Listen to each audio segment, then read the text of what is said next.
नमस्कार। आज सुनाने वाले हैं एक कहानी। जी हाँ, एक जंगल में एक चिड़िया रहती थी। जंगल सूख गया था। चिड़िया जिस पेड़ पर रहती थी उस पर पत्ते नहीं थे, केवल सूखी टहनियाँ थीं। लेकिन वह चिड़िया वहाँ रहकर शंकर जी का गुणगान किया करती थी। एक बार नारद जी उधर से गुजर रहे थे तो चिड़िया ने नारद जी से पूछा कि आप कहाँ जा रहे हैं। तो नारद जी ने कहा कि मैं शंकर भगवान से मिलने जा रहा हूँ।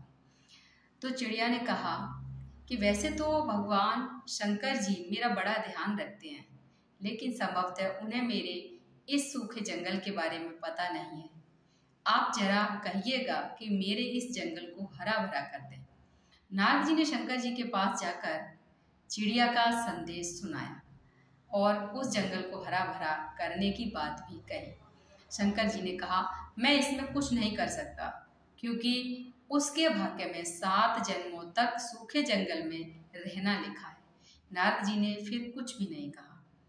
कुछ समय बाद नारद जी जब उस जंगल से गुजरे तो उन्होंने देखा कि जंगल पूरी तरह से हरा भरा है और जो जंगल में पेड़ हैं उन पर फूल फल लदे हुए हैं। डाल पर बैठकर चिड़िया गा रही थी। नारद जी ने जब शंकर जी से इस बारे में पूछा तो उन्होंने कहा कि मैंने चिड़िया को कभी कुछ नहीं दिया, फिर भी वह मेरा गुणगान करती रहती है। उसकी भक्ति, विश्वास और प्रेम की वजह से मुझे उसके भाग्य को बदलकर उसके जंगल को हरा भरा करना पड़ा।